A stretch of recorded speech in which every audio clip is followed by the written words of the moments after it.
Hello everyone, it's the People's Union of Wales. Today I'll be making a short educational video about two large but forgotten events in Welsh history, both of which took place in the early to late 1830s. Even though it's past the anniversary of these events, it's important to remember them even though it takes the power of the message away. Now, without further ado, let's learn about the first event. The Merthyr Rising of 1831. The Merthyr Rising took place in a community in Merthyr between the 1st of June until the 8th of June 1831, the main organiser of which being a coal miner by the name of Richard Lewis, more commonly known by Dic Penderyn. The protest began when the coal industry in the area began to decrease, resulting in the lowering of wages and mass unemployment.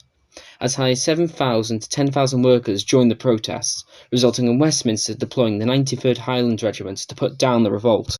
On the 2nd of June, the owners of the coal mine and steel factories began to talk about a solution to the revolt, when a man named Lewis, also known as Lewsyn y Helyr, talked to the owners, demanding that the owners reduce the price of bread and there be an increase of wages.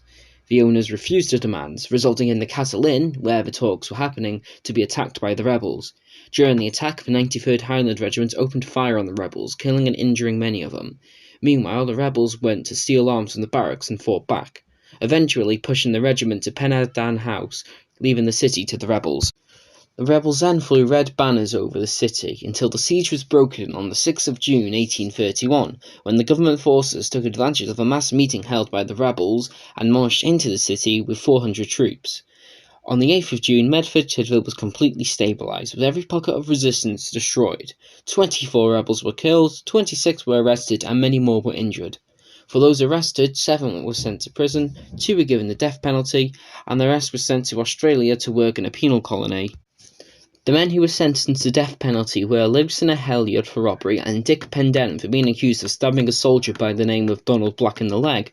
Lewsyn was lucky to have his sentence reduced to a life sentence in Australia, because a police officer said that he stopped protesters from attacking him. But Dic Penderyn was not so lucky.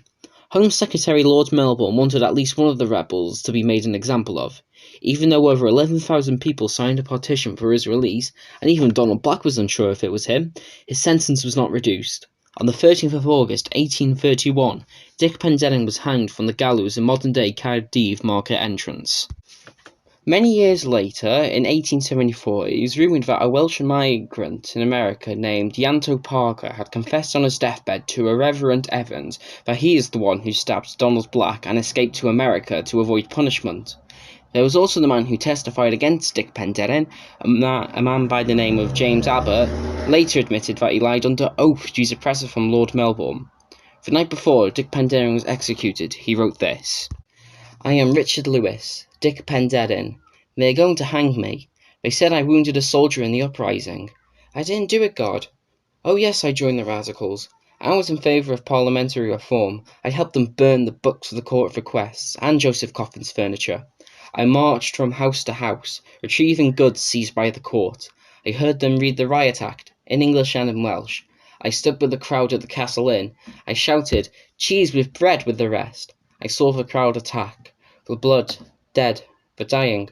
But I didn't join in the fight. Wound a soldier? I didn't do it, God. I only cheered. The injured soldier, Donald Black, said he saw me raise my hand and cheer, but not cause harm to anyone. But Lord Melbourne refused to reprieve. I am to leave my cell in Cardiff Jail on August 13th, 1831, to die in the gallows. You know all things, God. You know my innocence, but they don't believe my cry. I didn't do it, God. O arglwydd, dyma gamwedd. O Lord, what an iniquity." But why is the Merthyr Rising important? This moment is not only important to Welsh history, but the history of class struggle, as the Merthyr Rising is the first time the red flag was waved as a sign of workers' revolt. The use of the red flag was used by all working class organisations, even to the modern day. It also shows how the bourgeois state will deploy the oppressive arms of the state to destroy any and all resistance by any means necessary. For Wales, it shows the disregard that Westminster has for Welsh lives. It shows that they will ignore our demands in peace and in war. They would rather defend the wealthy elite rather than the poor masses, and it teaches us how to act in the future. The Rebecca Riot. The Rebecca riots began on the 6th of June 1839 when a toll booth in Kilmainlloyd in Sir Gaerfyrddin was attacked by a group of men dressed in traditional Welsh female outfits, calling themselves the Daughters of Rebecca. The reason why the riots started can be easily explained. During the 1800s, toll booths were a really popular way of creating revenue. Well, popular to those who owned them, because the people who paid for tolls usually had to give an extortionate amount of money away. Sometimes there was multiple tolls on one stretch of road. This specifically negatively affected the agricultural industry, not only because the money earned was not spent on the roads themselves, making it difficult to transport goods, rather they went to already wealthy owners. They also discouraged farmers from delivering their goods to larger communities. This caused smaller farms getting bankrupt and having to merge their land with other smaller farms who had the same problem. So one day, the farmers had enough. So tensions boiled over, so to speak. After the first toll booth in Kilmainlloyd was attacked, attacks began all over Wales, some in Abertawe, Caerdydd and Powys. Eventually, they stopped rebuilding the toll booths, specifically the ones in Sir Gaerfyrddin. So eventually the riots died down until 1841 when Sir Benfro and Ceredigion had a massive influx of toll booths. Then the riots began again, until they were stopped when the British Army was deployed. Fearing being arrested, the riots had completely stopped by 1843. It is unknown who organised the first riot, but rumour has it that a man called Thomas Rees, more commonly known as Twm Carnabwf, had organised the first meet-up, but the actual organiser is still disputed to this day, so we may never truly know who organised the first riot. So why were the Rebecca riots important? It is important to remember that this event mainly because of its socio-political reasoning and consequences. We were persuasive enough to receive concessions from Westminster, mainly the reduction of rent and the lowering of prices for toll booths.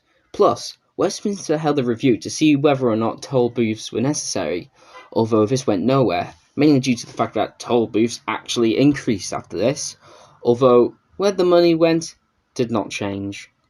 So, we've got to remember, in the future, we should not stop until we get what we wanted.